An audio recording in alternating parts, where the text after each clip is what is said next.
Welcome back to my channel, everyone.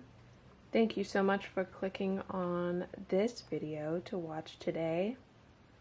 For those of you who are new here, my name is Pearl, and I am on my way to becoming a certified elementary school teacher.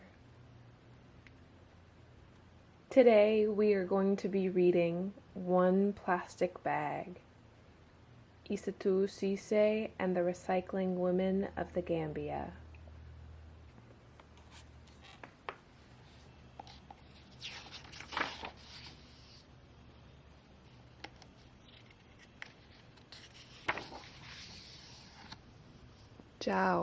Gambia.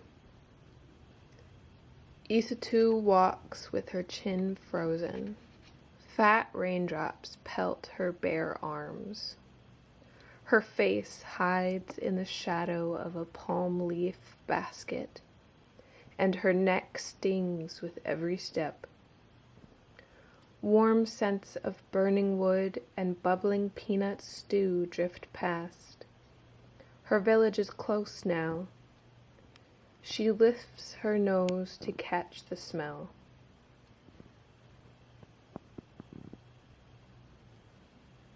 The basket tips. One fruit tumbles, then two, then 10. The basket breaks, and Isatou kicks the dirt. Something silky dances past her eyes, softening her anger. It moves like a flag flapping in the wind and settles under a tamarind tree.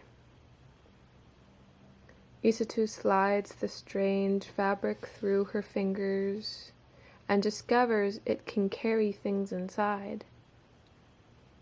She gathers her fruits in the bag. The basket is useless now. She drops it, knowing it will crumble and mix back in with the dirt. 4 goats greet Isatou as grandmother Mbobe emerges from her kitchen hut. Hurry in before the rain soaks your beautiful Mbuba. Isatou scurries in, and grandmother serves spicy rice and fish. Rain drums on the creaking aluminum roof. I broke your basket, Isatou confesses. But I found this. Plastic. Grandmother frowns. There's more in the city. Day after day, Isatou watches neighbors tote their things in bright blue or black plastic bags. Children slurp water and wanjo from tiny holes poked in clear bags. Market trays filled with minties wrapped in rainbows of plastic. The colors are beautiful, she thinks. She swings her bag high, but the handle breaks. 1 paper escapes. Then 2, then 10. Isatou shakes sand off her papers. Another bag floats by, and she tucks her things inside. The torn bag is useless now. She drops it to the dirt, as everyone does. There's nowhere else to put it.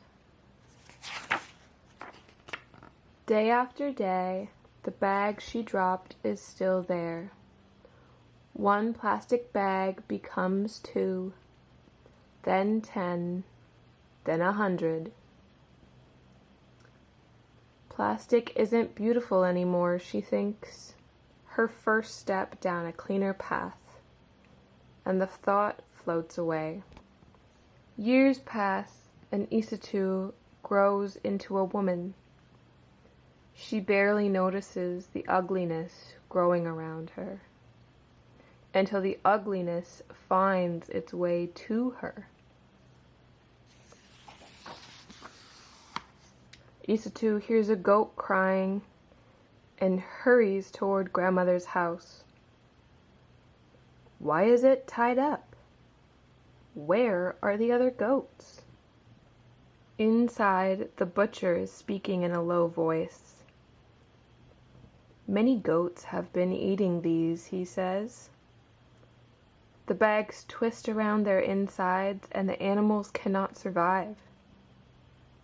Now 3 of your goats and so many other goats in the village have died. Grandmother Mbombe's powerful shoulders sag. Isatou must be strong and do something. But what? Isatou's feet lead her to the old, ugly road. A pile of garbage stands as wide as grandmother's cooking hut. Mosquitoes swarm near dirty pools of water alongside the pile. Smoke from burning plastic stings her nose and she backs away. Goats scamper past. They forage through the trash for food. Her feet stop. She knows too much to ignore it now. Holding her breath, she plucks 1 plastic bag from the pile. Then 2, then 10, then 100. What can we do? Isatou asked her friends. Let's wash them, says Fatim, pulling out Omo soap. Maram grabs a bucket and Incha fetches water from the well. Peggy finds clothespins and they clip the washed bags on the line.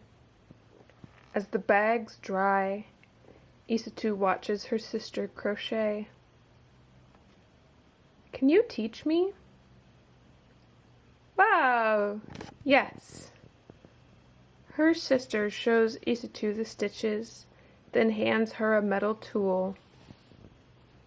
Isatou's fingers busy themselves. In, out, around. Harajaf. Thank you.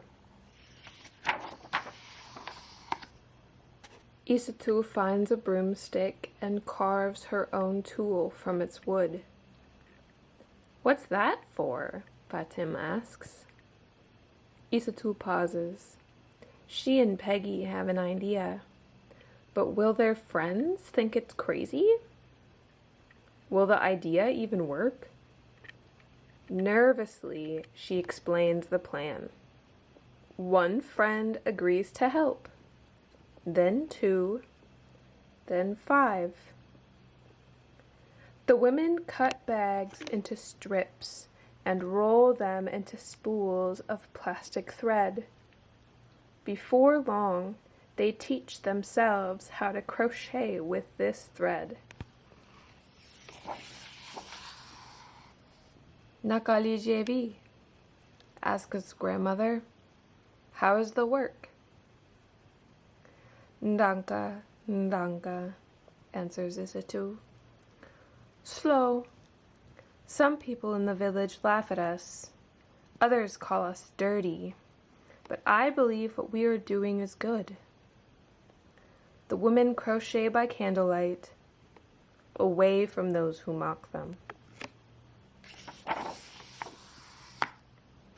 Until the morning comes when they will no longer work in secret. Fingers are sore and blistered. Isatou hauls the recycled purses to the city. 1 person laughs at her. Then 2, then 10. Then 1 woman lays Dalsy corns on the table. She chooses a purse and shows it to a friend. Then 2, then 10. Soon everybody wants one. Isatou fills her purse with the Dalsy, and she zips it shut and rides home to tell grandmother that she made enough to buy a new goat. When she passes by the pile of rubbish, she smiles because it is smaller now. She tells herself, one day it will be gone, and my home will be beautiful. And one day